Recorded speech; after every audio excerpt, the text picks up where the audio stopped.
আসসালামু আলাইকুম। কে অবস্থা? কেমন আছেন? আলহামদুলিল্লাহ, আমিও ভালো আছি।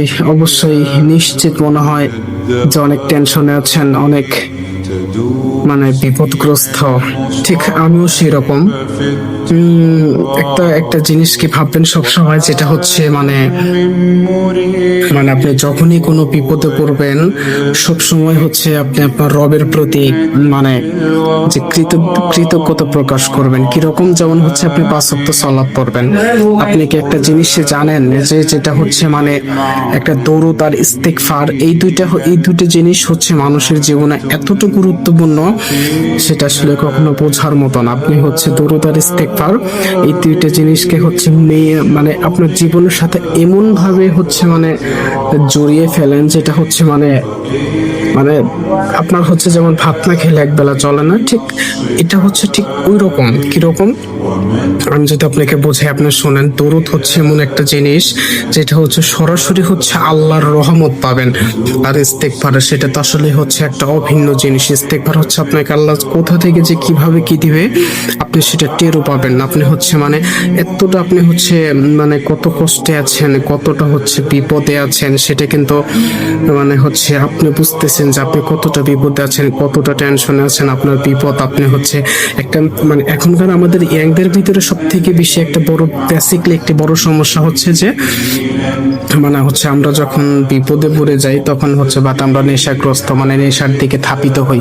কিন্তু হচ্ছে আপনি যদি যখনই বিপদে পড়বেন, তখন যদি হচ্ছে আপনি দরুদ আর ইস্তেগফার, এই দুইটা জিনিসকে হচ্ছে আপনি আপনার জীবনের কাজে লাগান, তাহলে আপনি সফলতা দেখতে পারবেন। আর হচ্ছে বিশেষ করে যেমন ফজরে, বা আপনি সবসময় হচ্ছে ফজরের আগে ওঠার চেষ্টা করেন। যেমন হচ্ছে ধরেন যে হচ্ছে রাত 3টার সময় ওঠেন, ওই সময় সুন্দরভাবে উজু করেন।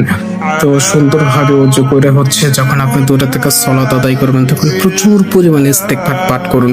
তখন হচ্ছে আকাশের প্রত্যেকটা দরজা খোলা হয়ে যায়। আপনি কি বুঝতেছেন সেই বিষয়টা কি এমন? তখন আল্লাহর সাথে আপনি কথা বলে, মন খুলে কথা বলুন। আপনার যত ভিতরে আবেগ, যত যা আছে, সবকিছু আপনি আপনার রবের সামনে প্রকাশ করুন। দেখবেন ইনশাআল্লাহ আপনার দোয়া আল্লাহ কবুল করবে। আমি আবারও বলি, যেটা হচ্ছে যেমন দরুদ, এটা কিন্তু আপনার নাজাতের সব থেকে বড় উত্তম একটা পথ। আর ইস্তেগফার, সেটা তো হচ্ছে বিশাল কিছু। আপনি একটু ট্রাই করুন, একটু চেষ্টা করুন। দেখুন, এই সময়টা হয়তো ফুরিয়ে যাবে, হয়তো পাবেন না কোনো সময়, কিন্তু আপনি যদি মারা যান, নিশ্চয়ই হচ্ছে আপনার কিছু না কিছু তো আমল আপনার কবরে অবশ্যই যাবে। আপনি একটু চেষ্টা করুন, আপনি একটু রবের প্রতি বিশ্বাস রাখুন। আর হচ্ছে এইটার কাজ করার জন্য সব থেকে বড় পন্থা হচ্ছে আপনাকে কি করতে হবে, আপনাকে হচ্ছে বেশি বেশি দরুদ পাঠ করতে হবে। আর হচ্ছে যত যাই কাজ করুন না কেন, তার ভিতরে সব থেকে আপনাকে দরুদটা পড়তেই হবে। দরুদ এটা আপনাকে পড়তেই হবে। যে কোনো কাজের আগে হচ্ছে আপনি দোয়া করতেছেন, তার আগে আপনার একটা বার দরুদ পাঠ করুন। ইনশাল্লাহ দেখুন আপনার তো কত দ্রুত কবুল হয়। আল্লাহ রাসূল সাল্লাল্লাহু আলাইহি ওয়াসাল্লাম একটা হাদিস শুনে নেয় যে আমাদের দোয়াগুলো কি হয়, আসমান জমিনের ভিতরে ঝুলন্ত থাকে। যখন কোনো মানুষ দরুদ পাঠ করে, তখন সেই দোয়াগুলো আল্লাহর কাছে সরাসরি পৌঁছে যায়। আপনি কি জানেন? আর ইস্তেগফার পাঠ করলে আল্লাহ কত ভাবে যে আপনাকে রহমত করবে, সেটা আপনি বুঝতেই পারবেন না। আপনি হচ্ছে একটা চ্যালেঞ্জ গ্রহণ করুন যে আমি এই কিছুদিন ইস্তেগফার পাঠ করবো, বা এই কতদিন দরুদ পাঠ করবো। তার আগে অবশ্যই আপনাকে 5 ওয়াক্ত সালাত পড়তেই হবে।